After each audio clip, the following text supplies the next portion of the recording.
Cumprimento a cada um de vocês em nome do Senhor Jesus Cristo. Queremos agradecer a Deus por mais uma oportunidade, mais uma chance para termos que fazer uma pequena gravação nestes momentos em que estamos condicionados, momento de quarentena. Eu quero acreditar que está sendo usado condignamente este momento. Como dizíamos com alguns irmãos, que estes momentos devem ser usados condignamente, porque quando se retomar os trabalhos vamos precisar deste tempo que estamos tendo, tempo para ler e tempo para orar e tempo para manter a sua vida, diríamos, tão limpinha da maneira como estamos mantendo as nossas mãos limpas. Como todo mundo deve saber que continuamente, em 20 minutos, como dizem, temos que lavar as nossas mãos para conseguirmos precaver desta praga. Oxalá que assim fosse, que as pessoas estivessem também precavidas para si afastar de pecado e manter as suas mãos limpas. Só quero acreditar que estão passando bem e que o bom Senhor está lhes amparar, cuidando na sua paz, pelo seu amor. Queria também agradecer a cada um de vocês que diretamente ou indiretamente puderam consolar a família Chacunga pela passagem ou pela morte da irmã. Como a maioria de vocês devem saber, que a irmã Chacunga perdeu a vida, como se diz. Mas dizer a verdade é de que, se tudo estava bem com a vida espiritual dela, podia-se dizer que ela está melhor do que qualquer um que vive, porque é uma passagem, como já me referi, deste lado para outro lado. Este é o momento em que, quando somos abalados, devemos recorrer à palavra de Deus para achar o nosso consolo, para acharmos a nossa âncora, para não sermos abalados ou agitados como aqueles que não têm esperança, mas termos a graça de olharmos naquele que disse que eu sou a ressurreição e a vida. Aquele que crê em mim, nem se estiver morto, viverá. Portanto, é nestes momentos, quando acontece uma coisa dessa, que devemos procurar uma âncora, devemos procurar algum consolo que vem precisamente da parte da palavra de Deus. E queria também aproveitar e agradecer o pastor que pude parar para consolar e trazer a mensagem de consolo, que foi muito bom. O pastor Givaldo e o pastor Nhozani, que Deus possa lhes abençoar ricamente. Sim, quando a gente somos confrontado com um momento desse, como disse Paulo, que não devíamos se angustiar e chorar como os demais que não têm esperança. Por que não devemos chorar? É porque a gente temos um consolo, uma esperança sólida, inabalável, como já acabamos de citar aqui, que aquele que crê em mim, nem se estiver morto, viverá. Vivendo, não morrerá. Não foram simplesmente alegações, mas foi algo que ele acabou provando. Porque a partir dali foi ressuscitar o irmão Lázaro, que jazia no túmulo, já apodrecendo, e chegou ali e o chamou pelo seu próprio nome. Eu lembro uma vez ouvindo que alguém citava que ele tinha que especificar a pessoa que ele queria que ressuscitasse. Por isso ele tinha que dizer que Lázaro sai para fora. Porque se ele tivesse dito que saem para fora, todo mundo poderia ter saído. Só ele chamou Lázaro de volta à vida. Só ele provou que realmente ele é a ressurreição e a vida.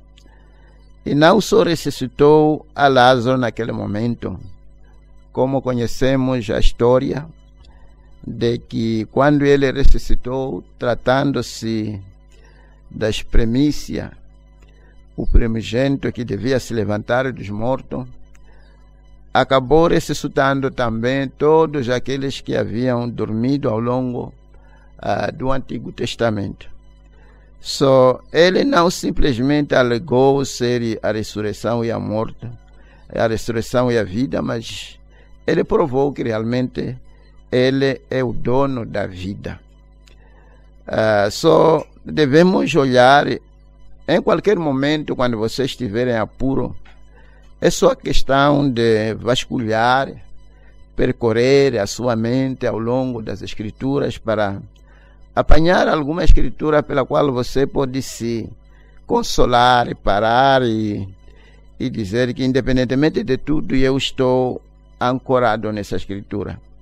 Talvez como o patriarca Abraão, quando era confrontado porque que não tinha filho, quando ainda estava esperando para que a promessa fosse cumprida, ele podia olhar naquele que deu a promessa.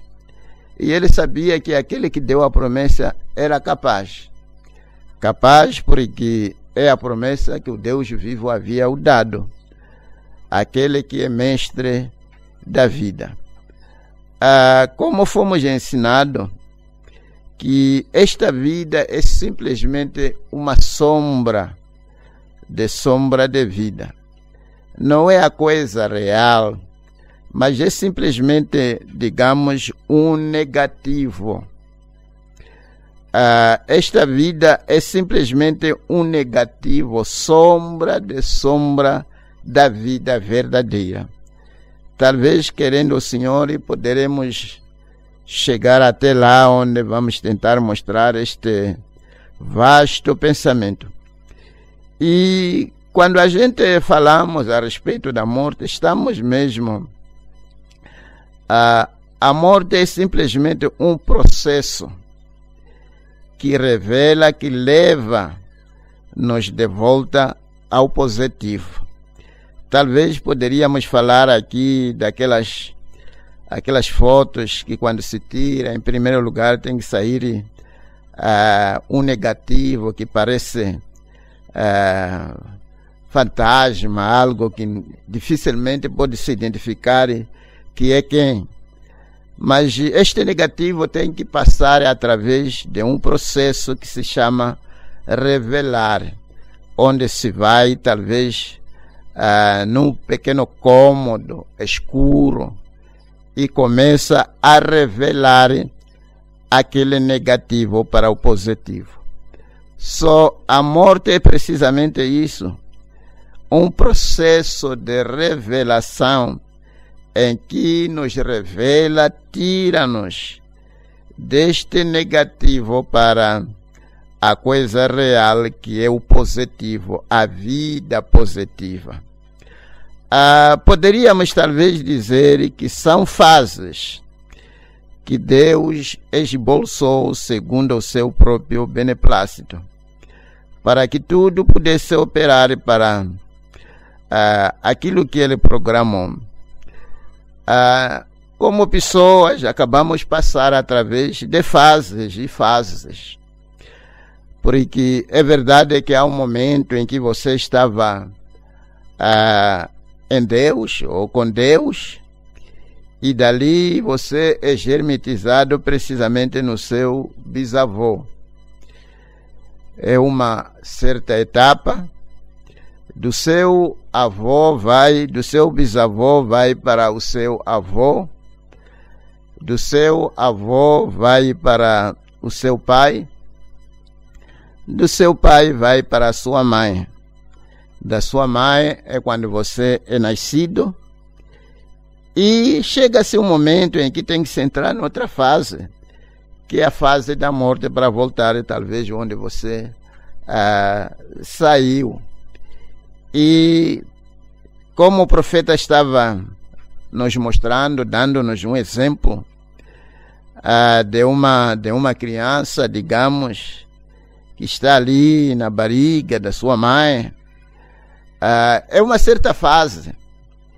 E esta fase não tem como continuar. Chega-se um momento, você não pode ficar na barriga da sua mãe para todo o sempre.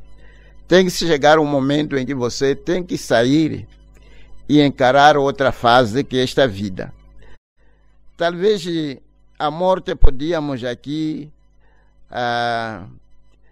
talvez podíamos igualar aqui, digamos, são dois gêmeos, estão ali na mesma barriga, pulam de um lado para outro, como fazem aqueles movimentos, ora está a se agitar, e talvez podem achar que talvez é o melhor lugar que existe no mundo, na barriga.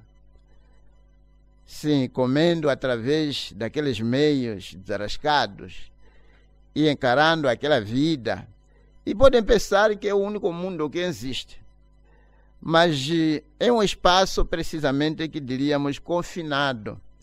Digamos que num instante o primeiro bebê acaba saindo e o outro que fica já, digamos, dando aqui exemplo com a morte. Vamos dizer que quando o outro bebê sai, aquele outro talvez pode pensar que perdeu o seu amigo, perdeu o seu familiar, mas não é perder, adiantou. São fases, você também terá que passar através da mesma fase e seguir aquele que já adiantou.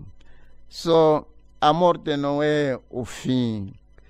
E realmente, principalmente na era em que nós estamos a viver, o crente da hora devia ter cada vez mais a certeza, porque nós tivemos essa graça de termos alguém que foi para lá e tornou a voltar. E tivemos o testemunho, talvez, da irmã Ope, que também foi e tornou a voltar. Essas coisas todas têm que voar em nossas mentes em momento de apuro, para sabermos que estamos aqui em trânsito. Porque a verdade é de que todo mundo vive para morrer.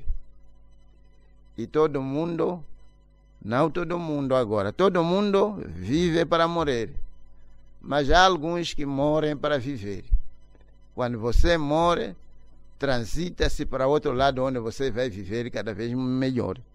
Só vive-se para morrer e morre-se para viver.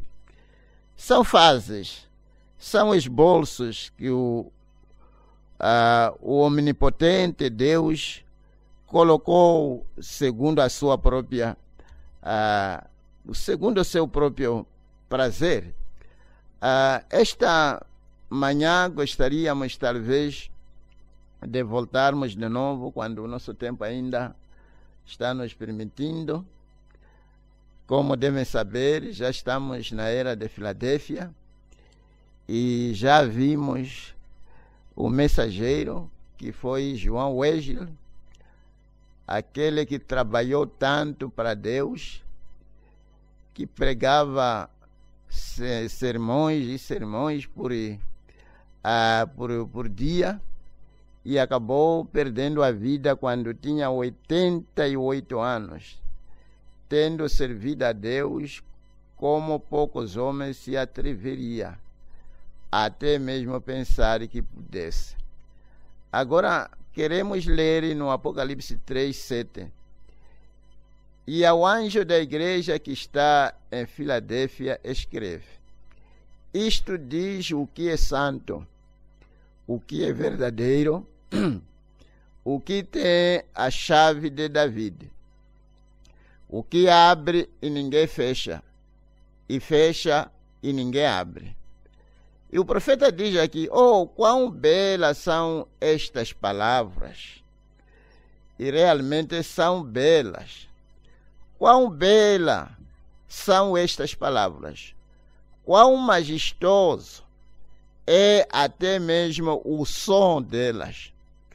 Quão emocionante pensar que todos esses atributos podem ser aplicados a uma única pessoa. Quem ousaria dizer tais coisas a respeito de si mesmo, senão Jesus Cristo, o Senhor da Glória? E eu creio que a chave para interpretar exatamente o que cada uma dessas frases maravilhosamente descritas significa encontra-se no versículo 9. Eis que farei aos da sinagoga de Satanás, aos que se dizem judeu e não são, mas mentem. Eis que eu farei que venham e adorem prostrado a teus pés, e saibam que eu te amo. E eu digo que este versículo é a chave, porque trata com os judeus que sempre chamaram-se de filhos de Deus, com a exclusão de todos os demais. Eles crucificaram e mataram o Senhor Jesus Cristo. Sua obra terrível trouxe seu próprio sangue sobre suas próprias cabeças, por séculos. Tudo porque rejeitaram Jesus como o seu Messias, o qual realmente ele era. Para eles, ele não era aquele que vinha, ou o filho de Davi. Para eles, ele era Belzebu, ou algum injusto, digno somente de destruição. Mas ele realmente era Emanuel, Deus manifestado em carne. Ele realmente é o Messias, com certeza. Ele era exatamente o que agora descreve ser, depois da sua morte. Lá está ele, o mesmo Jesus. Jesus Cristo é o mesmo ontem, hoje e eternamente. Esse santo no meio de candeeiros é o mesmíssimo Jesus que andou nas praias de Galileia, que curou os enfermos, que ressuscitou os mortos, e que, apesar de prova irrefutável, foi crucificado e morto. Mas ele ressuscitou e está assentado à destra da majestade nas alturas. Sim, talvez um pequeno comentário nisto aqui, daquilo que eu estava tentando pensar a respeito. E foi um erro, um dos erros mais graves que talvez os judeus acabaram fazendo. Por anos e anos estavam à espera do Messias para que pudesse vir.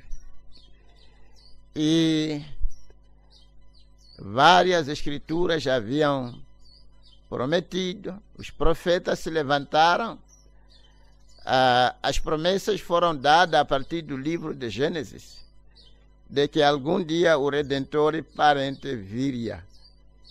Aquele santo que David disse que não veria corrupção. E muitas outras escrituras, tais como a Virgem que devia nascer e essas coisas todas. E essas escrituras chegaram a um momento em que se tornaram carne na pessoa de Jesus Cristo. E lá estava o Messias. E talvez poderíamos dizer que foi um momento, digamos, de uma pequena agitação, porque antes do Messias verdadeiro chegar, apareceram muitos que reclamaram ser o Messias. De tal modo que a mente dos judeus já estava como que agitada, sem saber o que é verdade, quem é verdadeiro o Messias. Quando chegou o Messias verdadeiro, eles não conseguiram o reconhecer. E finalmente o crucificaram. Até o dia de hoje não o reconhecem como o Messias. E foi realmente necessitou de uma predestinação para que aqueles eleitos pudessem ter graça. Faz-me lembrar alguém que eu estava a conversar com ele, testificando, e essa pessoa acabou dizendo que eu creio que Elias deve vir. Eu creio que foi prometido que Elias viria antes do dia grande e terrível do Senhor.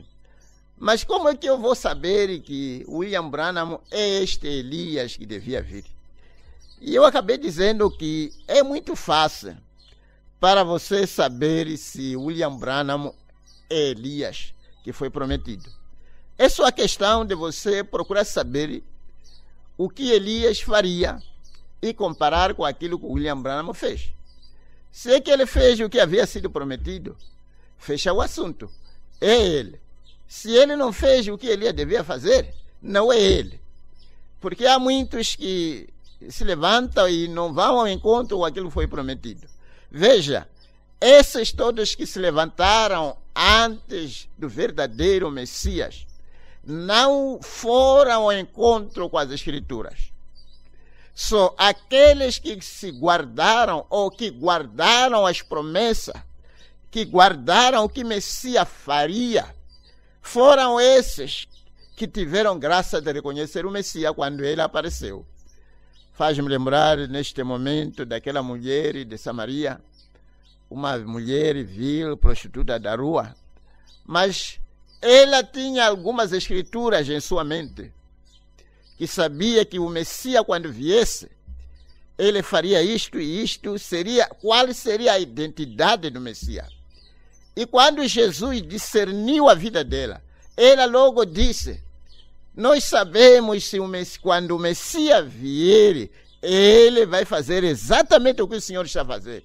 Quem és tu então? É quando Jesus disse que eu sou o Messias que vocês estão à espera. Foi fácil porque ela tinha uma ideia, tinha alguma escritura que ela sabia que o Messias, quando viesse, faria isto e aquilo. E logo quando ele viu aquilo que havia sido prometido, pegou fogo a partir daquele momento e lançou o seu cântaro. Foi na cidade para anunciar. Porque ela havia visto a Escritura se tornando carne em sua frente. Dizia eu, essa pessoa, que muitas das vezes as pessoas, quando uma Escritura se torna carne, qualquer um podia dizer que sim, nós sabemos que o Messias já há de vir, mas o Messias não é este. Nós sabemos que a Bíblia prometeu a vinda do Messias, mas não é este. Qualquer um também hoje pode dizer que eu sei que Elias há de vir, mas não é este. Mas é só questão de ver o que a pessoa está fazendo. Este foi um dos erros graves que Israel como nação fez. Rejeitar o seu Messias e o matar. E eles pagaram um preço muito caro, que eu queria talvez neste momento tentar assemelhar com o preço que os gentios também terão que pagar. A partir daquele momento houve um momentinho, assim diríamos, de uma pequena pausa, calmia, e as pessoas pensaram que acabamos com aquele senhor e não aconteceu nada. Mas as coisas foram se formando. Finalmente, Tito veio e sitiou Jerusalém e todo mundo foi levado cativo. Arrastado, deixaram a cidade santa foi destruída, queimada e tudo mais. Mas aqueles que haviam recebido Jesus, que haviam reconhecido que aquele, embora que fosse homem, mas eles reconheceram que não era simples homem, era Deus manifestado em carne humana, a plenitude da divindade corporada. Eles tiveram graça de escapar tudo aquilo que aconteceu, porque estavam precavidos, tinham sido avisados, tinham sido advertidos pela mensagem, tinham sido advertidos pelo mensageiro que era ele mesmo, e haviam recebido o Espírito Santo no dia de Pentecostes, quando aquela praga, aquela destruição caiu sobre Jerusalém. Eles estavam seguros, porque haviam reconhecido a mensagem do seu dia. Realmente foi um erro grave, como acabei de me referir. Israel teve que pagar aquilo que se chama pagar muito caro, e ainda estão a pagar até o dia de hoje. Quando foram levados a todas as nações, chegaram lá, começaram a prosperar, e talvez pensaram que o assunto havia sido encerrado. Chegou-se um momento em que, de novo, aquele assunto, Deus se lembrou daquilo que eles haviam feito. Começaram a ser perseguidos, até matados. Chegou-se um momento em que tiveram que ser mortos 6 milhões de judeus, por causa de terem feito este erro grave, de não aceitar Deus quando lhes visitou em forma humana. O que se passava precisamente era, entrava um grupo, era morto, eram queimados, e o outro grupo vinha com sacos, começava a pôr cinza para ir usar como adubo nas machambas. Cinza daqueles filhos de Abraão, cinza daquela nação santa, cinza daqueles crentes, cinza daqueles filhos e filhas dos profetas, mas tinham falhado em reconhecer quando o seu Messias se manifestou no meio deles. E foram mortos em milhares, como acabei de me referir aqui, e usaram sua cinza para adubar machambas. Usaram sua cinza para melhorar as terras, melhorar as hortas, melhorar isto, melhorar aquilo aí. E tudo isso foi por causa de terem rejeitado o seu Messias. Como eu dizia, que quero assemelhar isto aqui com o que está prestes a acontecer. Mas houveram poucos naquele momento que tiveram graça de escapar, porque estavam informados, que tiveram graça de reconhecer quando aquele sinal foi mostrado.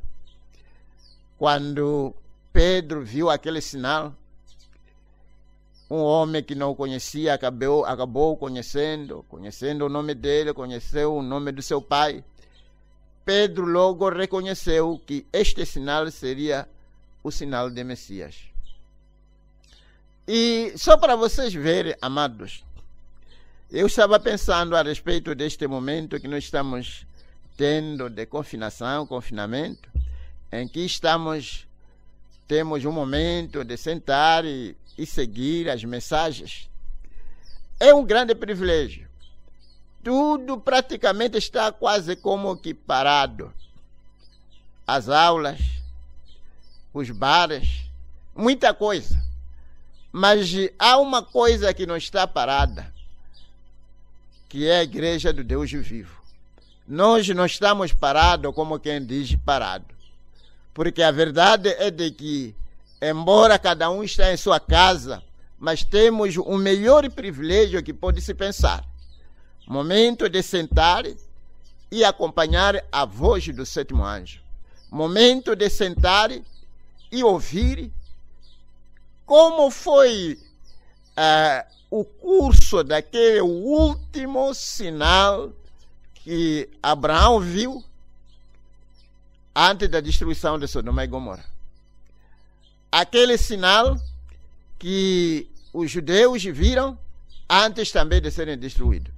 Só para poder ver, este sinal foi mostrado aos judeus, aos samaritanos, e esse sinal faltava para ser mostrado a nós, os gentios. E somos nós. Meu Deus, naquele momento quando Sodoma e Gomorra estavam comendo, bebendo, prostituindo e fazendo tudo que pode se pensar, havia um pequeno grupo que estava fora, lá nas montanhas,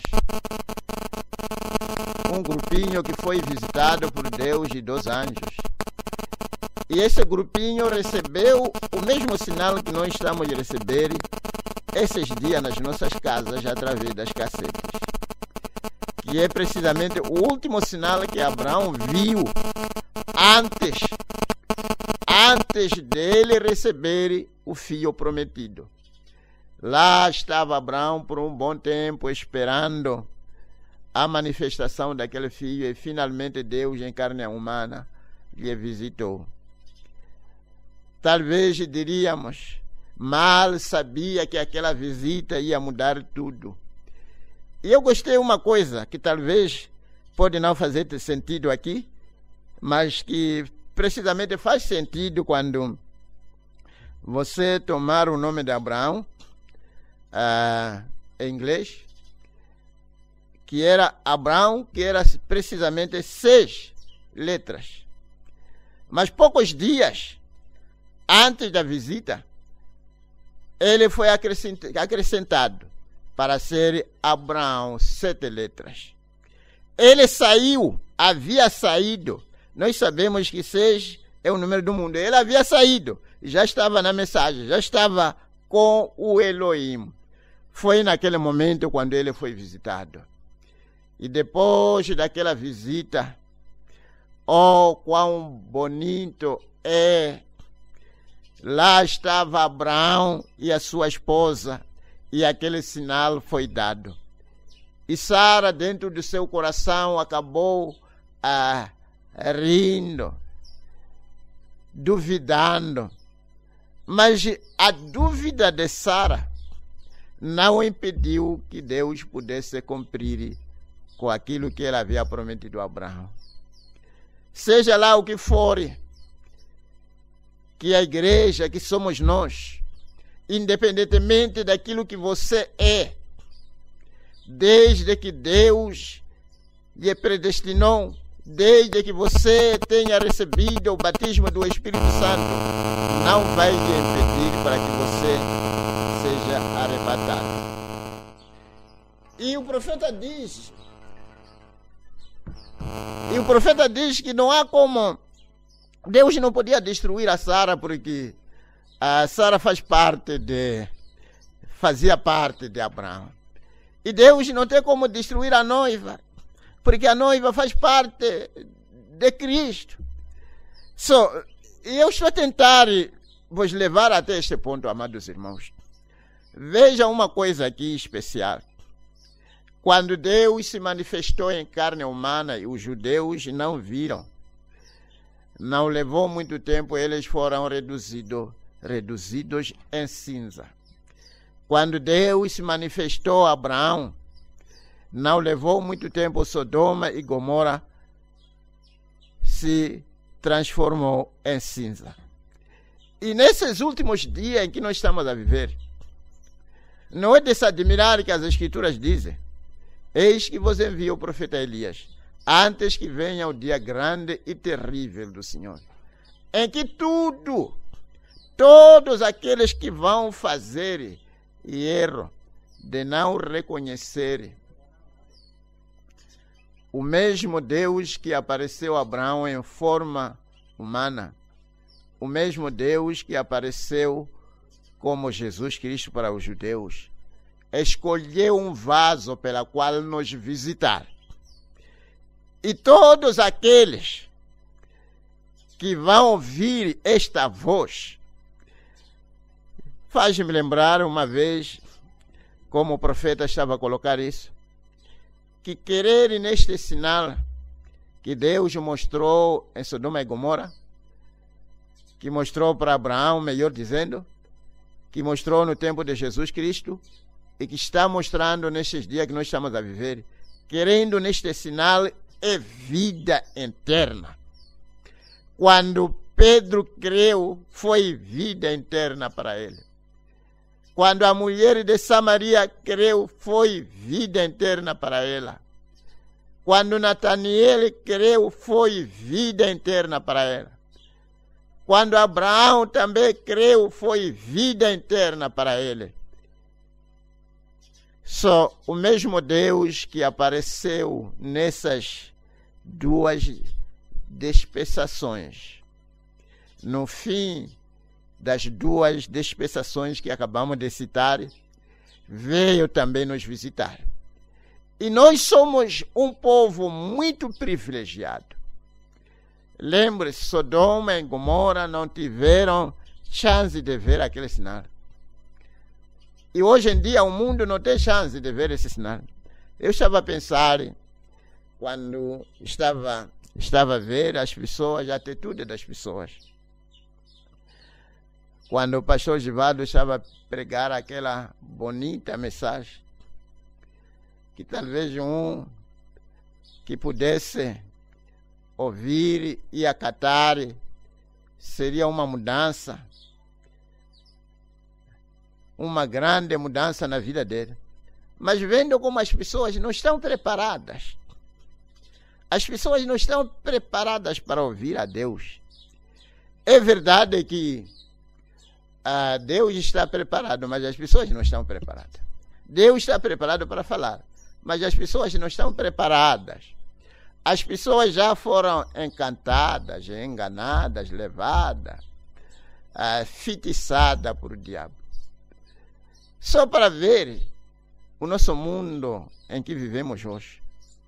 Estamos a lutar com a doença que acabou incluindo. E se você procurar saber como que tudo começou, volta de novo e apanhamos que é através da árvore da ciência que acabou produzindo tudo isso. E a mesma árvore da ciência tenta nos dizer que devemos se precaver desta maneira, daquela maneira. E as pessoas estão tão atentas para ouvir o que a árvore da ciência vai dizer. Não há nenhuma preocupação de procurar saber, mas para terminar com isso aqui, como que nós podemos fazer no sentido espiritual do caso? A preocupação é ainda continuar a investigar desta árvore a árvore da morte, a árvore da ciência. E você vai ver que todo mundo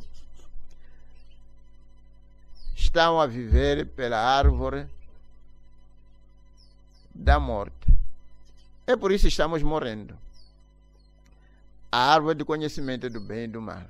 As pessoas querem ouvir o que o cientista fulano diz. Querem ouvir o que o médico fulano diz a respeito. Ninguém procura saber, ninguém procura ouvir do lado espiritual do caso. Talvez já teríamos tido, se as pessoas pudessem.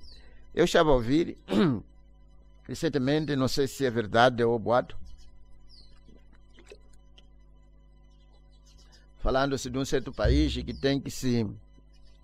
Vão começar todo mundo a jejuar e pedir a Deus para tirar essa praga. Você começa a ver que pelo menos tem algum sentido do temor de Deus. Mas já que tudo é basicamente a árvore da ciência. A ciência já se tornou o nosso Deus. Meu Deus, quem tem ouvidos para ouvir, ouça. Mas a verdade é de que, se é que aqueles judeus, quando não ouviram a mensagem deles, não acataram, todos eles foram tratados da maneira como foram tratados, foram transformados em cinza lá fora do país, do seu próprio país. Levaram cinza para adubar machambas. É exatamente o que está prestes para acontecer. A Bíblia diz que está a vir um dia que vai arder como forno, em que todos os gentios que não acataram a mensagem que Deus nos enviou nesses últimos dias. Porque o mesmo Jesus que apareceu, o mesmo Deus que apareceu, que visitou Abraão, que se tornou pessoa na pessoa de Jesus Cristo, é o mesmo Deus que tem nos visitado como foi prometido, como relâmpago, que termina no Ocidente. O mesmo Jesus que começou lá, ele se manifestou de novo no Ocidente. E aqueles que não terão graça de ver e compreender, como essas coisas descem muito profundo nos nossos corações às vezes. É muita graça para você compreender o que Deus está fazendo no dia em que você está vivendo.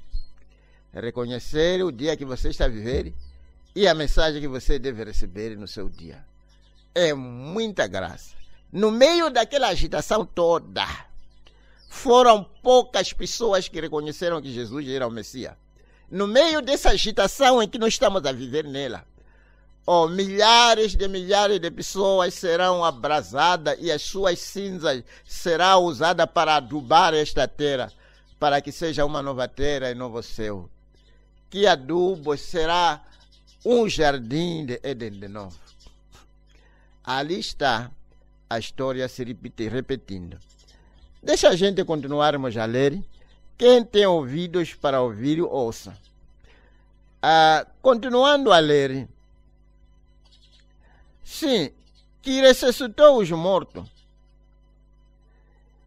E que apesar de provas, os judeus não o chamavam santo naquele tempo. Eles não o chamam santo agora. Porém, ele é o santo. Salmo 16:10. Pois não deixarás a minha alma no inferno, nem permitirá que o teu santo veja a corrupção. Quando Jesus ressuscitou dos mortos, foi ao encontro cumprindo essa escritura aqui. Mas os judeus estavam tão ocupados com as suas igrejas, de tal modo que eles não conseguiram ver que essa escritura estava sendo cumprida. É a mesma coisa hoje. As escrituras estão se cumprindo, mas as pessoas estão tão preocupadas em procurar uma interpretação natural. Sim, eles buscavam a sua justiça segundo a lei e falharam miseravelmente, pois pela lei nenhuma carne pode ser justificada. Pela lei nenhum homem pode ser santificado. Do Senhor vem a santidade. 1 Coríntios 1:30. Mas vós sois dele, em Jesus Cristo, o qual para nós foi feito sabedoria. O Cristo foi feito sabedoria para nós, e justiça, e santificação, e redenção, para nós que queremos. 2 Coríntios 5:21. para que nele fôssemos feitos justiça de Deus. Era Cristo ou perecer. E realmente é Cristo ou perecer. Qualquer um que não tiver Cristo perecerá, independentemente quem for. Mas aquele que tem este germe de vida no seu coração, nem se estiver morto, ressuscitará, porque você já tem vida em você. Era Cristo ou perecer, e eles pereceram porque o rejeitaram. E todos aqueles que estão rejeitarem na forma da mensagem da hora, que não foi simplesmente ministério de um homem, mas ministério do Filho do homem que é Cristo. Todos aqueles que o rejeitam perecerão tarde ou cedo.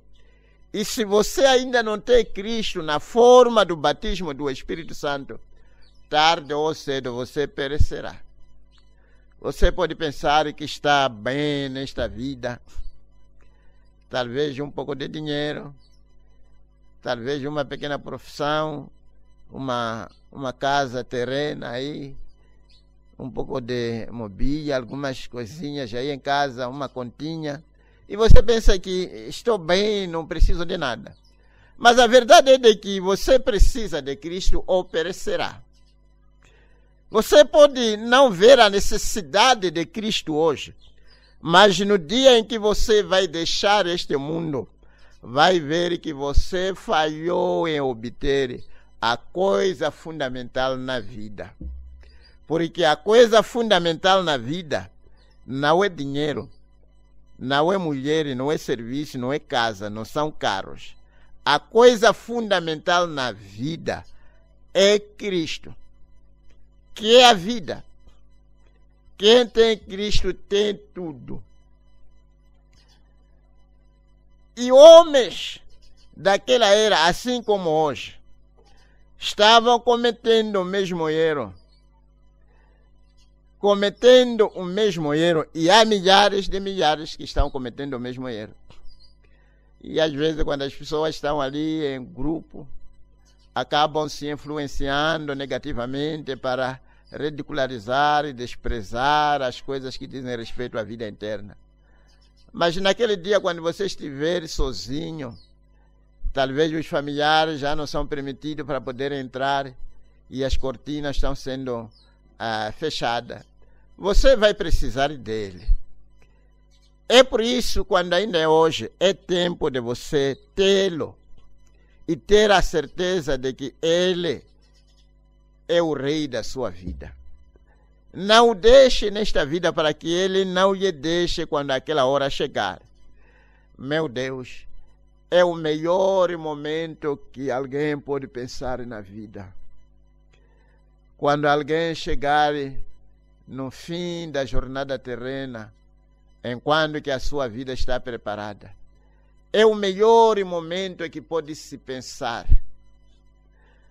A passagem desta vida, a passagem da vida natural para a eternidade. Quando você sai nesta carcaça moribunda e entra naquele corpo glorificado ou naquela teofania, para nunca mais pensar, para nunca mais dizer que aqui está me doendo. Que coisa bonita é quando a alma humana está preparada para se encontrar com seu Deus. Mas se você não tem Cristo no seu coração, naquele dia você vai descobrir que você está nu, não pode ir parar em frente, na frente de Deus, porque você vai saber que a minha alma não está vestida. E as pessoas estão fazendo um erro grave. A vida você não pode continuar da maneira como está indo se você ainda não tem Cristo, não tem o batismo do Espírito Santo. Não estamos a falar aqui de ir na igreja, estamos a falar de ter Cristo em seu coração. Oh, meu Deus, assim como os judeus se refugiaram numa forma sinagogal de adoração, refugiaram nas igrejas. Assim também na era de Filadélfia, eles estavam se refugiando na igreja. Não é juntar-se a uma igreja que vale. A vida não está na igreja, a vida está em Cristo. O testemunho é este, que Deus nos deu a vida eterna. E esta vida eterna está em seu Filho. Quem tem um filho tem a vida. Quem não tem um filho não tem a vida. O homem é santificado pelo Espírito quando recebe o Espírito Santo. Já é santo, irrepreensível, independentemente dos seus erros e falhas. Aquele que é nascido de Deus não comete pecado. Porque o adorador, uma vez purgado, já não tem consciência de pecado. É o Espírito da Santidade que ressuscitou Jesus dentre os mortos, que vive em nós e nos santifica com a sua santidade. Aquele mesmo Espírito que ressuscitou a Jesus dos mortos é o mesmo Espírito que habita num crente nascido de novo. Lá está Ele, o Santo, e nós estaremos com Ele vestidos em sua justiça, santos com a sua santidade. Agora, esta é a sexta era que estamos a falar aqui a respeito. A sexta era, a era de Filadélfia. Aos olhos de Deus, o tempo está para terminar. Meu Deus, se é que o tempo estava para terminar naquele momento, na sexta era, quanto mais na sétima era. Ele em breve estará voltando. Em breve o clamor sairá enquanto Jesus vem. E dizendo, e quem está sujo, suje-se ainda. E quem é justo, faça justiça ainda. E quem é santo, seja santificado ainda. E ele estava a citar aqui Apocalipse 21:11. Meu Deus, eu estava pensando que talvez é por isso que acabamos de atingir um nível em que todo mundo tem que tentar atingir os níveis mais altos de higiene para se precaver desta pandemia. Certamente é um nível também que espiritualmente a igreja tem que atingir um nível mais alto de higiene. Higiene espiritual. Lavar as suas mãos. Porque mão não é simplesmente mãos, não é? Quando as pessoas dizem que fulano tem mãos sujas, não estão só a dizer que pegou pelas mãos, estão a falar de vida. E tem uma vida suja. Ele se envolveu nisso e naquilo. Este é o momento em que a igreja deve atingir um nível mais alto de higiene espiritual, em que as nossas vidas devem estar constantemente sendo lavadas no sangue de Jesus, para que quando chegar aquela hora, não haja nada que possa nos impedir para entrarmos. E às vezes as coisas espirituais, como foi dito, que as coisas naturais devem ficar espirituais. Meu Deus, como as pessoas têm medo da morte natural, mas não sabem, não tem nada a ver com a morte espiritual. A morte natural acaba a agitar até as nações. Mas quantas pessoas que estão a morrer diariamente, espiritualmente falando, até ultrapassar o número que está morrendo fisicamente. E ele diz, eu estou tão contente que minha santidade não é de mim mesmo. E eu estou contente que estou em Cristo, com todos os seus maravilhosos atributos de justiça imputado. Sim, concedidos a mim. Bendito seja Deus para sempre.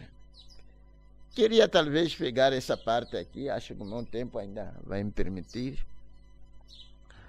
Uma parte aqui que eu gostei bastante. Estava como que meditar nisto aqui, finalmente estou aqui, já dei uma pequena introdução. Isto diz o que é verdadeiro.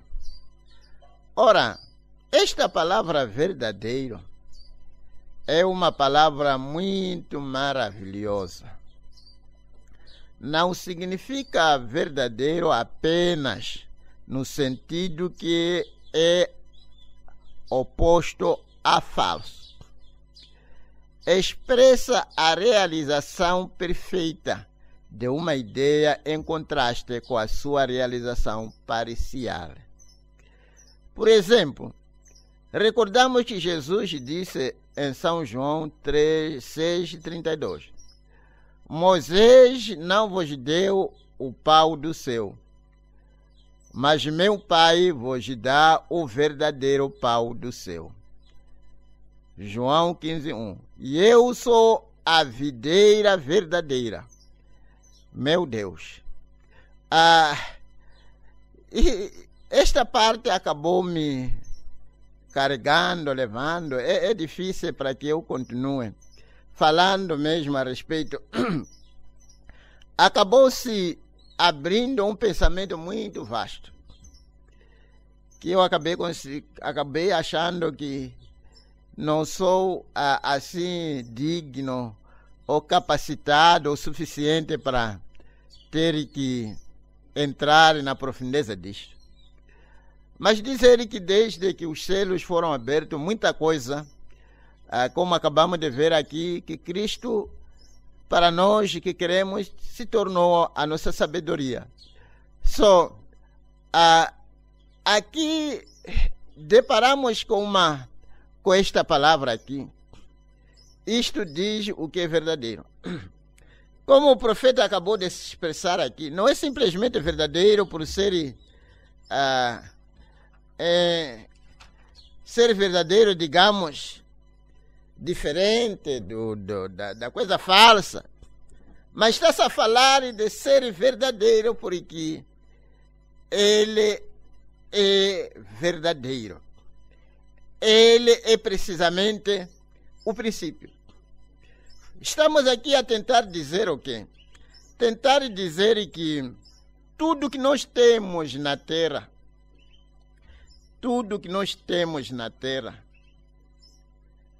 é simplesmente sombra. Não há nada verdadeiro. Pode ser um pouco engraçado ter que se expressar desta maneira, mas isto aqui vai nos levar muito longe, porque talvez o dia de hoje não vai ser suficiente para eu ter que entrar nisso e terminar, mas poderei entrar em alguns detalhes. Talvez poderíamos até pensar a respeito de Jesus sendo o verdadeiro Deus. Jesus é o verdadeiro Deus. Nós estamos a dizer que ele é verdadeiro Deus por só ser verdade, mas por ser a origem de tudo que se chama hoje Deus. Porque a verdade é de que há muitos deuses. Além disso, os próprios profetas eles são chamados deuses, não é isso? Temos aquele Deus. Existem muitos deuses no mundo hoje que são adorados. E o profeta disse: você pode fazer o seu carro, o seu Deus, a sua mulher, o seu serviço. Tudo isso, qualquer coisa que você coloca em sua frente, já é Deus. Mas este Deus não é verdadeiro. Quem é Deus verdadeiro é o Senhor Jesus Cristo. Isto aqui é muito bonito, é muito vasto. E a gente podíamos falar mesmo de um casal. Quando se fala de um casal, qualquer casal que está no mundo não é um casal verdadeiro. É simplesmente uma sombra de um casal verdadeiro. O casal verdadeiro é Cristo com a sua noiva. Não é eu e a minha esposa ser casal verdadeiro. Somos simplesmente um tipo, somos simplesmente uma cópia, somos simplesmente uma sombra. Mas o casal verdadeiro é Cristo e a sua noiva. Poderíamos pensar aqui de Adão. Me ajudou muito aqui, gostei muito. O primeiro casal, que foi precisamente Adão e Eva. Eles eram um tipo muito próximo do objeto que era Cristo. É por isso eles estavam aqui, naquele tempo, um casal onde havia paz, não havia guerra, não havia doença, não havia morte, não havia nada. Estavam ali tranquilo, um casal. Mas este casal não era casal verdadeiro, era sombra do casal verdadeiro. O casal verdadeiro é o casal que vai viver aqui num período de 1000 anos, Cristo e a sua igreja. Adão e Eva foi simplesmente um tipo. Eu poderia dizer aqui, podia falar tudo que você talvez pode colocar em minha frente. Vou tentar lhe mostrar que a parte verdadeira disto é Cristo. Não é essa parte. Porque tudo é simplesmente sombra. Eu poderia falar, vamos levar talvez um agricultor. Um agricultor não é o verdadeiro agricultor. É sombra de um primeiro agricultor. O primeiro agricultor foi Deus. Esse é que é o verdadeiro agricultor, que semeou a primeira semente antes que alguém semeasse. E dali saíram sombras, que essas sombras foram diminuindo, dando sombras e sombras de agricultores até lá embaixo. Meu Deus, eu estava pensando aqui em algo, como foi mencionado aqui, que os judeus comeram pão no deserto, mas todos morreram. Porque o pão que eles comeram não era pão verdadeiro, era pão sombra. Mas aquele que comer o pão verdadeiro, que é Cristo, esse não morrerá. Quem come a minha carne e bebe meu sangue tem vida eterna. Porque carne dele é o pão verdadeiro. Tudo que nós temos, até a gente podemos pensar a respeito de água mesmo. A água que nós bebemos não é água verdadeira. É por isso que quando você bebe, amanhã vai precisar de beber mais. Veja a mulher de Samaria quando parou ali, Jesus estava ali naquele poço, havia duas águas. Uma água que é sombra de água e a água verdadeira que é Cristo. E ela vinha buscar a água e acabou deparando-se com a água verdadeira. Você notou que ela deixou o seu cântaro? Porque havia bebido das águas da vida. As águas que quando se bebe delas, você nunca terá sede na sua vida. É só beber uma vez, é suficiente porque é água verdadeira. Mas sombra de água, quando você beber, amanhã vai precisar de beber mais. Porque não é água verdadeira. Cristo é a coisa verdadeira. Não há nada verdadeiro do que Cristo. Sim, podíamos falar mesmo, como acabamos de referir a respeito de casal. Casal é sombra do casal que será estabelecido aqui na terra no milênio. Quando Cristo e a sua noiva virão para viver aqui para todo o sempre. Qualquer reino na terra não é verdadeiro reino, é simplesmente uma sombra do verdadeiro reino messiânico que será estabelecido aqui na terra. É por isso o império da Babilônia tinha que terminar. O império romano tinha que ter fim, porque não era verdadeiro império. Mas vai ser estabelecido aqui um império verdadeiro, que é o império de Messias. Esse império não terá fim, porque é um império verdadeiro. Só tudo que nós temos aqui na terra não é verdadeiro, é sombra de verdade. É uma cópia. Vamos dizer que é um documento que foi feito. E este aqui vai copiando, vai fotocopiando, melhor de fotocópia, aquele fotocópia, mas aquele documento tem a sua parte original. O primeiro documento que foi feito. E vai se fotocopiando. Só Cristo, esse documento é que é verdadeiro.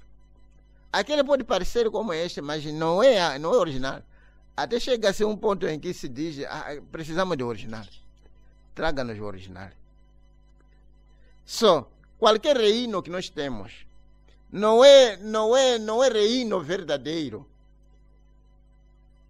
Eu estava a pensar a respeito do rei Salomão, que foi uma sombra muito próxima da verdade. Rei do verdadeiro rei. Você vai ver como que Salomão foi fazendo, construiu uma casa. E quando ele construiu aquela casa, construiu através de pedras que saíram de muitas nações. Essa construção toda não era verdadeira. Se o templo de Salomão fosse um templo verdadeiro, devia permanecer para sempre. Mas a nova Jerusalém vai ser estabelecida, a qual Jesus foi construir, é a verdadeira, porque ela nunca passará, permanecerá para todo o sempre. Só o rei Salomão foi um rei sombra, que tipificou a Cristo, que foi um antitipo de Cristo. Mas ele não foi o verdadeiro rei. Não foi o rei original, mas foi uma cópia do rei. Este rei é Cristo, é Jesus. É por isso, Salomão, as pessoas não compreenderam Salomão, e ele também nem compreendeu a si próprio. Começou a se inclinar às mulheres de outras nações, foi levar aquela mulher daquela nação, foi levar a mulher daquela nação, até que as pessoas ficaram espantadas. Mas este rei, como está a deixar aqui as meninas da sua nação, vai levar outras mulheres lá fora? Porque ele era um rei sombra, uma sombra muito próxima da coisa real que é Cristo. E com a influência da coisa real, que estava como que projetando uma sombra tão próxima, ele teve esse sentimento de querer levar lá fora. Porque Cristo não está a tirar a sua noiva no meio dos judeus, mas está a tirar a sua noiva em todas as nações da terra. Só tinha que ser tipificado por Salomão. Mas Salomão não era um rei verdadeiro. É por isso que acabou terminando mal. Mas o rei Jesus é que é o rei verdadeiro, que ficará com a sua noiva internamente. Eras insensáveis. Está a ver? É essa diferença que está sendo colocada aqui. Deixa eu ler de novo aqui. Ele diz aqui, ora, esta palavra verdadeiro é uma palavra muito maravilhosa. Não significa verdadeiro apenas no sentido que é oposto a falso. Expressa a realização perfeita de uma ideia em contraste com a sua realização parcial.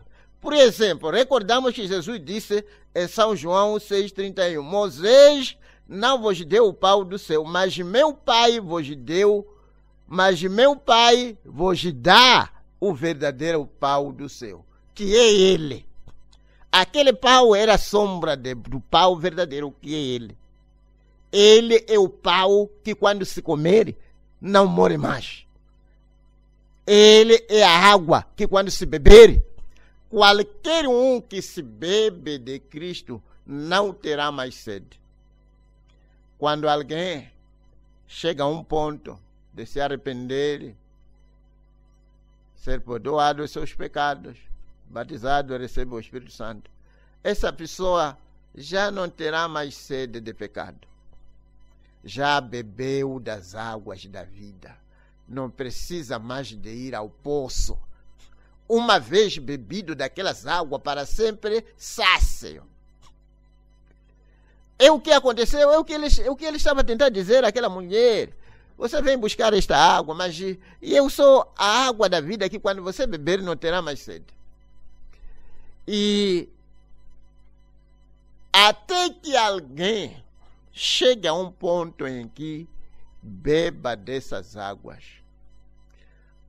Quando uma alma recebe o batismo do Espírito Santo, é uma satisfação total. Já não procura a sua satisfação nas coisas mundanas. A satisfação é beber as águas que é Cristo. Aquilo vai diretamente no lugar que Deus colocou aquela fome profunda, que talvez faz com que alguém deseje isso, deseje aquilo. E você já não tem desejo para as coisas do mundo. Porque às vezes acabamos tendo uma ideia errada das coisas. Há quem pode pensar que talvez só por casar vai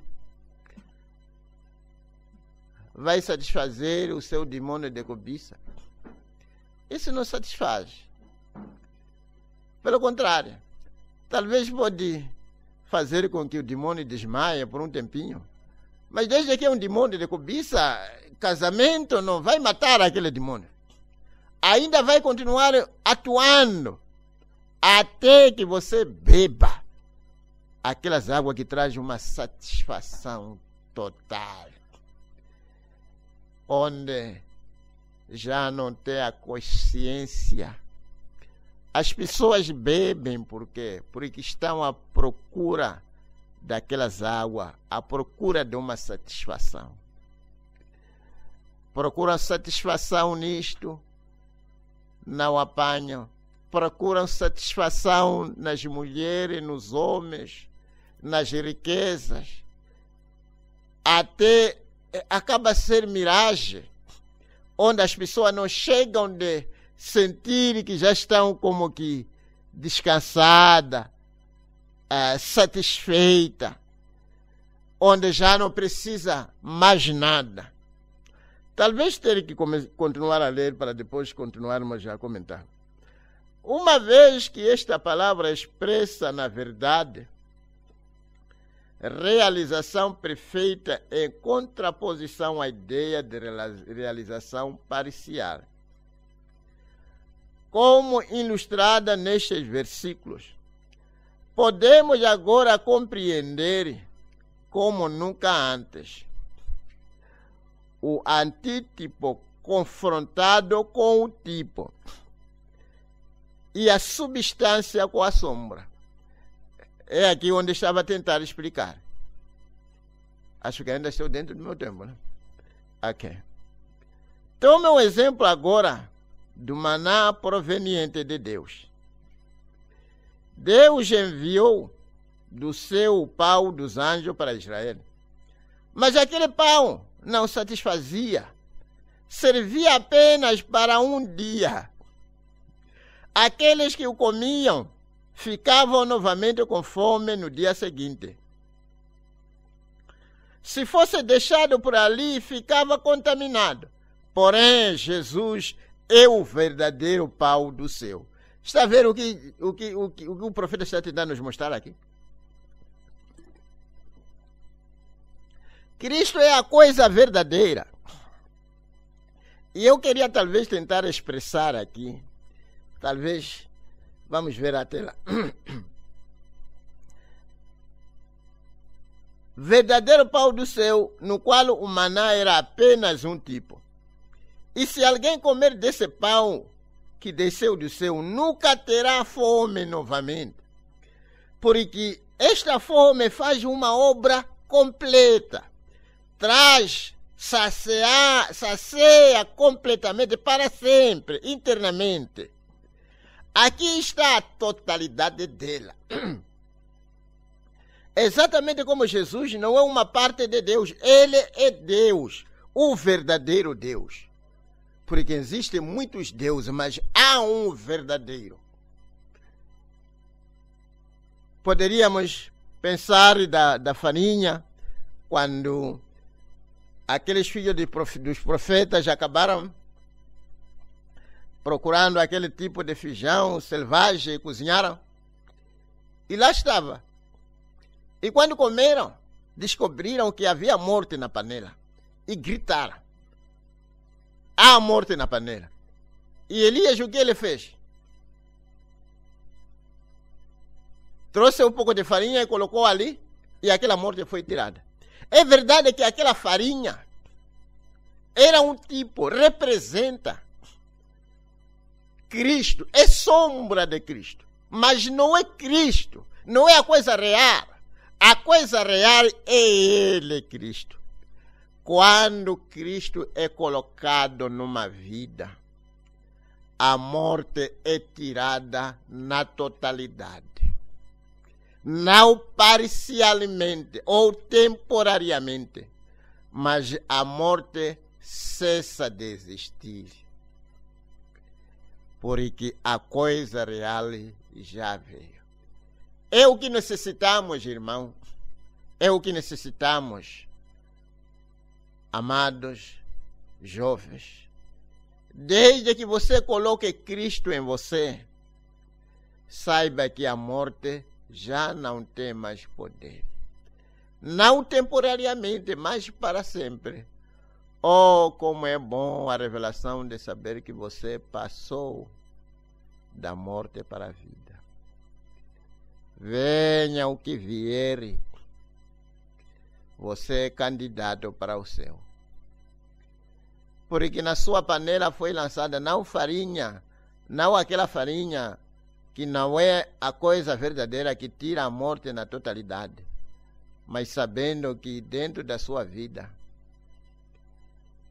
a farinha verdadeira que é Cristo foi lançada. Aquele pau que aquele ramo que cortaram, lançaram naquele poço que tirou a amargura daquelas águas. Era a árvore, tipo e tipo da árvore da vida que é Cristo. Mas não tirou a amargura internamente. Mas quando Cristo é colocado numa vida, a amargura, aquela vida iracunda, você se torna um irmão macio, uma irmã macia, que pode responder o seu marido de uma maneira massa, que pode responder a sua mulher de uma maneira massa, que pode responder os seus filhos de uma maneira massa, responder o seu pai de uma maneira massa, porque há uma certa natureza macia que caiu dentro de você. E essas coisas foram sendo mostradas ao longo das eras como tipos e tipos. E finalmente, a plenitude daqueles tipos e tipos que estavam sendo mostrados acabou aparecendo em plena vista, que é Cristo. Infelizmente, as pessoas não o reconheceram. Eu podia falar aqui a respeito da luz. É verdade que nós aqui no mundo temos muitas luzes. Temos muitas luzes, muitas iluminações, de vela, de lâmpada, de carro, de isto e daquilo, muitas luzes. E há muita coisa que nós chamamos de luz. Até às vezes chamam de educação luz. Quem é letrado está andando na luz, mas não é luz verdadeira, para dizer a verdade. A única pessoa que está a andar na luz verdadeira é que recebeu a luz verdadeira, que é Cristo. A luz verdadeira é quem? É Cristo. Lâmpada, iluminação, disto e aquilo, tudo isso são simplesmente sombra. Tudo isso fala da existência de uma luz verdadeira. Faz-me lembrar aquele homem que havia morrido. Quando chegou ali, ele acabou dizendo que quando viu onde Cristo estava, ele compreendeu que era o centro de todas as luzes. Ele é a luz verdadeira. Todas as luzes que nós temos hoje, estamos a falar da luz do sol, luz da lua, luz das estrelas, seja lá que tipo de luz, todas essas luzes saíram de uma certa fonte. Essa fonte é que é a luz verdadeira, que é Cristo. Dele originou, sobressaiu essas outras luzes, mas a luz verdadeira é Cristo. Quem está em Cristo é o único que está a andar na luz. Você pode pensar que está a andar na luz porque está a andar de dia. Vou na cidade, estou a andar na luz do sol. É bom, mas não se esqueça que você não está a andar na luz verdadeira. Você pode dizer, não, eu tenho minha lâmpada, quando anoitecer vou andar na luz da minha lâmpada. É bom, você está andando na luz. Você pode dizer, pastor, eu sou letrado, educado, essas coisas todas, escolarizado, portanto, qualquer um que estudou está andando na luz. É verdade, você está andando na luz, mas não é luz verdadeira. A luz verdadeira é Cristo. Somente aquele que está em Cristo é que está na luz verdadeira. Porque você pode pensar que está andando na luz, mas algum desses dias, quando você deixar essa vida, vai ver que vai entrar numa escuridão palpável e profunda. Mas aquele que tinha andado na luz, que é Cristo, que é a única luz verdadeira, não há outra luz verdadeira no mundo fora da luz que é Cristo. Seja lá o que você for, desde que não está em Cristo, está na escuridão. Independentemente de quantas lâmpadas se acendem na sua casa, no seu muro, no seu quintal, e você pensa que está na luz, você ainda está na escuridão. Só pode estar na luz verdadeira quando estiver em Cristo. E você também pode estar numa casa que talvez você usa uma lanterna de petróleo, candeeiro de petróleo, ou mesmo uma vela. Mas desde que você recebeu Cristo, você está a andar na luz, você vive na luz. Você é filho da luz. Porque você é filho de Cristo, que é a verdadeira luz. Sim, há muita coisa que as pessoas chamam de luz. É luz, são luzes, sim. Mas não são luzes verdadeiras. Há uma única luz, a fonte das luzes, que é Cristo. Há um único rei, que é rei dos reis. O rei verdadeiro, o Senhor Jesus Cristo. Há uma única vida. Há muita coisa que a gente nós chamamos de vida. As pessoas dizem, isso aqui é vida. Quando estão bebendo, isso aqui é vida. Ao redor de concubinas, isso aqui é vida. Ao redor de namorado, isso aqui é vida. Foi dado dinheiro com o namorado, eu estou a viver mesmo, estou a gozar vida. Mas não é vida verdadeira. A vida verdadeira é Cristo. Quando você recebe Cristo, já está na vida verdadeira. É a única vida verdadeira. O resto é simplesmente sombra de sombra. Muitas das vezes as pessoas, nós acabamos nosso rico tempo a se atrapalhar com essa vida. Esta vida é uma sombra de vida. tudo que nós temos é sombra das coisas reais que está do outro lado. As nossas casas não são verdadeiras casas, são simplesmente sombra de casas verdadeiras que Cristo foi nos construir lá do outro lado. Só não devemos nos atrapalhar e colocar as nossas mentes e perigar o nosso destino interno por causa das coisas desta vida. Esta vida, não há nada real aqui, não há nada verdadeiro. As águas que a gente bebeu não são verdadeiras, as nossas casas não são verdadeiras, os nossos lares não são verdadeiros. Tudo é tipo, tudo é sombra. As coisas verdadeiras estão do outro lado. Cristo é a coisa verdadeira. É a coisa fundamental que um deve procurar nesta vida, mas é a coisa mais negligenciada pelas pessoas. Oh, meu Deus! Oxalá que Deus pudesse revelar. A boa parte disso aqui é de que Deus tem uma maneira de como fazer com que os seus possam se inclinar e ouvir. Como eu dizia, ouvi aquela bonita mensagem que o pastor Givaldo estava trazendo no meio daquela gente. Que estamos prestes a uma ressurreição. Daqui a pouco haverá a ressurreição dos mortos. Os que morreram ressuscitarão e nós que estivermos vivos seremos arrebatados.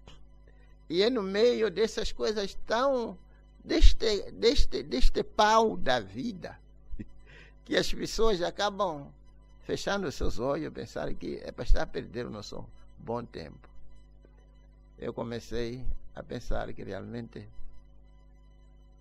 o fim deste mundo é com toda a razão. As pessoas não estão preparadas para ouvir a palavra de Deus. Deus está preparado, mas as pessoas não estão. Deixa eu ler e ver se pode se parar. Sim, tudo era sombra. Israel costumava tomar a novilha vermelha e sacrificá-la sobre o altar para a remissão de pecados. Por um ano, os pecados do culpado eram cobertos. Porém, essa cobertura não podia tirar o desejo do pecado. Não era uma oferta perfeita. Não era uma oferta perfeita ou verdadeira. Era uma sombra até que o verdadeiro viesse, que é Cristo. Assim, cada ano o homem sacrificava e cada ano voltava, porque ele ainda tinha o mesmo desejo de pecar. A vida do animal expiava os seus pecados, mas sendo sangue animal que fora derramado e vida animal que fora dada, ela não podia voltar sobre o homem. Se tivesse voltado, mesmo assim, não teria sido útil.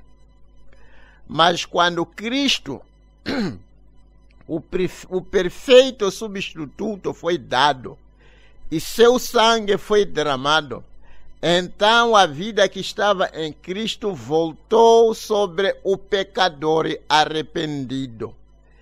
E essa vida, sendo a perfeita vida de Cristo, sem pecado e justa, então o culpado podia sair livre, porque não tinha mais desejo de pecar. A vida de Cristo tinha voltado sobre ele. É isso que quer dizer Romanos 8:2. A lei do Espírito de vida em Cristo me livrou da lei do pecado e da morte. Quando a vida do substituto perfeito, o Cordeiro perfeito, o Cordeiro verdadeiro que é Cristo morreu, houve uma grande diferença a partir daquele momento. Sim, mas os judeus do passado, lá no tempo de Jesus, não quiseram aceitar esse sacrifício. Não quiseram aceitar a coisa verdadeira. O sangue dos touros e bodes não aperfeiçoavam nada. Não aperfeiçoavam nada, porque eram simplesmente sombra do sangue verdadeiro. A partir de Adão até quando Cristo veio, ele estava a usar este sangue que não era sangue verdadeiro. Mas quando Cristo, o Cordeiro, o verdadeiro Cordeiro de Deus que tira os pecados do mundo veio, o sacrifício que foi feito foi um sacrifício de uma vez, morreu e foi suficiente. E aqui podemos notar que aquela continuidade de fazer a mesma coisa acabou cessar quando Cristo apareceu. Sim, mas agora Cristo, tendo se manifestado na carne e pelo derramamento do seu próprio sangue, aniquilou o pecado e por essa oferta de si mesmo nos aperfeiçoou. Os judeus não aceitariam isso, porém, o que dizer dessa era de Filadélfia? E também, sim, das outras eras. Elas realmente aceitaram esta realidade em Cristo? Não, Senhor. Embora Lutero trouxera a verdade da justificação, a Igreja Romana e a sua contraparte oriental, a Igreja Ortodoxa, ainda se apegavam às obras. Agora, as obras são excelentes, mas elas não salvam você. Elas não o aperfeiçoam. É Cristo ou perecer. Já voltamos de novo à coisa verdadeira aqui. Meu Deus. Acho que todos nós podemos ver a importância de cada um de nós ter que receber a pessoa de Jesus Cristo na sua alma. Quando você recebe Cristo na sua alma como o seu Salvador pessoal, ou na forma do batismo do Espírito Santo, você já recebeu tudo que é verdadeiro em sua vida. Já recebeu a luz verdadeira, já recebeu a água verdadeira, já recebeu o Deus verdadeiro, já recebeu a vida verdadeira. Tudo que é verdadeiro já está dentro de você. É por isso se diz que quem tem Cristo tem tudo. Não só tudo, mas tudo que é verdadeiro. Sim, é Cristo ou perecer. E não é nem mesmo Cristo e obras. É somente Cristo. Esta era deu início aos anos de arminianismo, que não crê em Cristo como a realidade. Ele não canta nada sendo o sangue. Uma canção? Porque canta nada senão o sangue e minha própria conduta. Agora, eu creio em boa conduta. Se você é salvo, você agirá corretamente. Já examinamos isso. Mas deixa-me dizer agora, a salvação é Jesus. A salvação é Jesus e algo mais. É Jesus somente. Do Senhor vem a salvação. Do princípio ao fim, ela vem totalmente de Deus. Que sua vida esteja em mim. Que seja seu sangue que me limpe. Que seja seu espírito que me preencha. Que seja a sua palavra no meu coração e minha boca. Que sejam suas pisadas que me sarem. Que seja Jesus e somente Jesus. Não pelas obras de justiça que eu tenha feito. Não, não, Senhor. Cristo é a minha vida. E eu sinto que poderia simplesmente falar sem parar destas verdades. Porém, eu lhe darei mais um pensamento. É a respeito daquele hino maravilhoso que A.B. Simpson escreveu. Outrora era a bênção, agora é o Senhor, quando Ele vier em você. Outrora era o sentimento.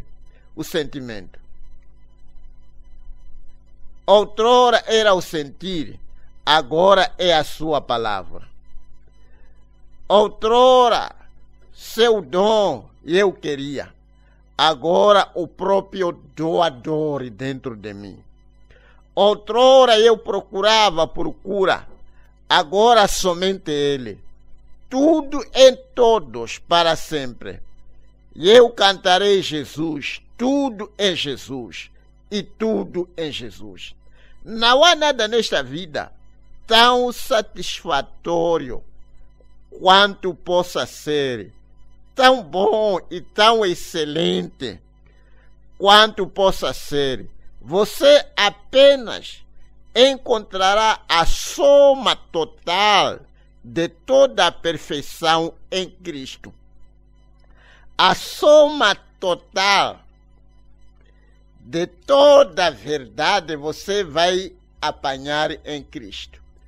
A soma de toda a satisfação, a soma de toda a perfeição, a soma de toda a paz. A paz, quando alguém está em Cristo, já tem paz. Não só paz, mas a paz, a verdadeira paz.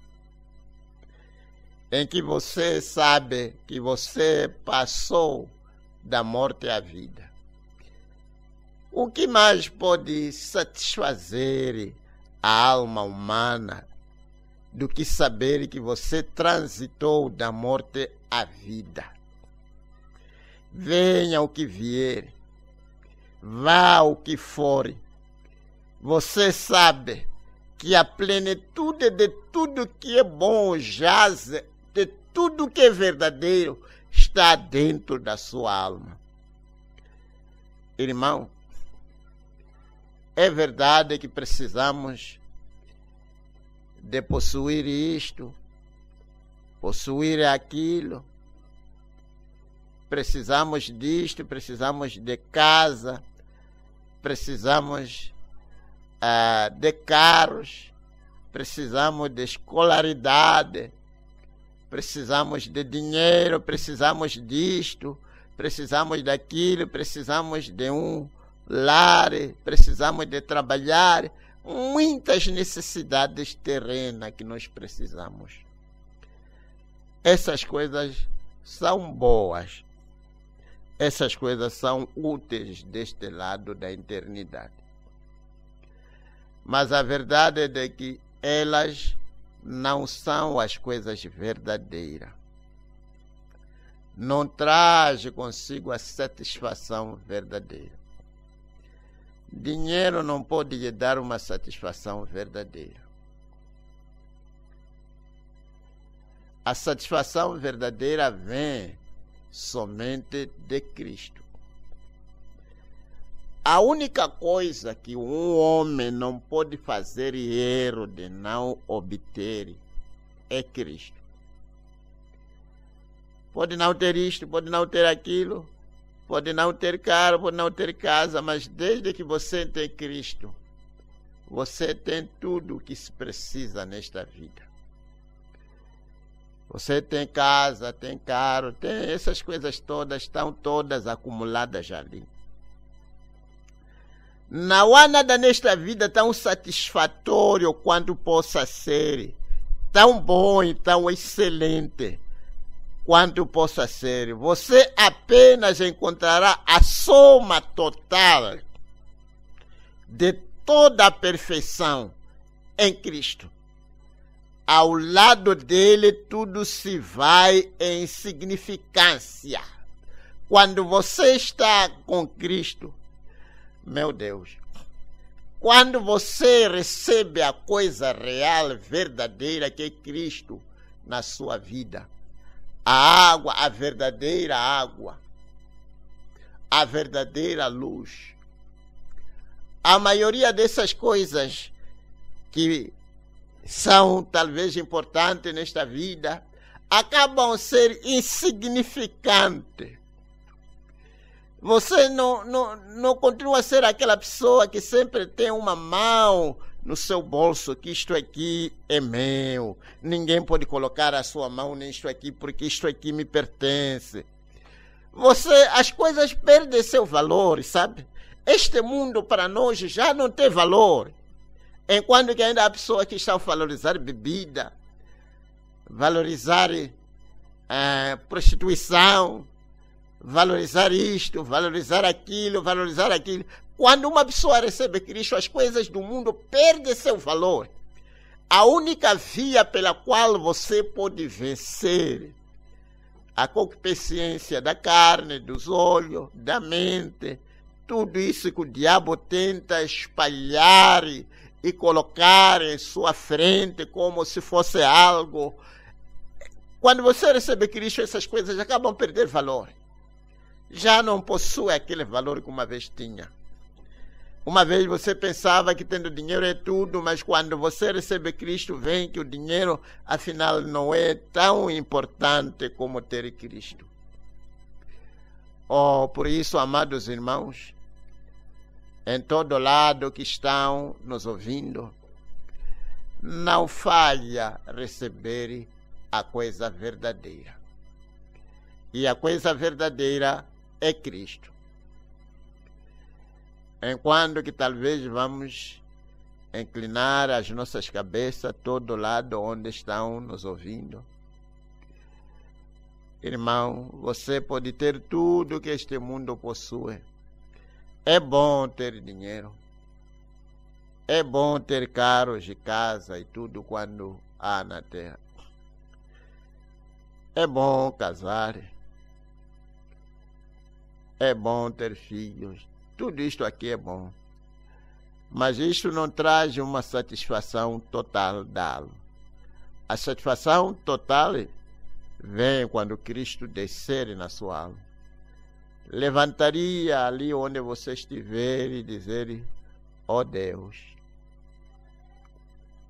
aquele que ordenou ali a Elias para que ele pudesse pôr farinha naquela panela para tirar a morte. E eu ouvi que esta farinha representava Jesus, o único que pode tirar a morte na vida humana.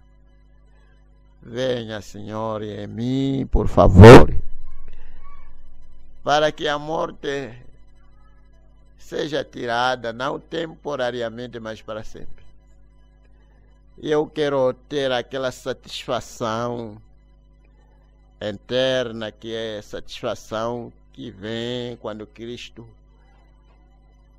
Essas coisas que você acha que são boas, lhe atrai a sua atenção, cativa a sua mente, é porque Cristo ainda não habita na totalidade na sua vida. Com as nossas mãos levantadas, vou fazer uma pequena oração.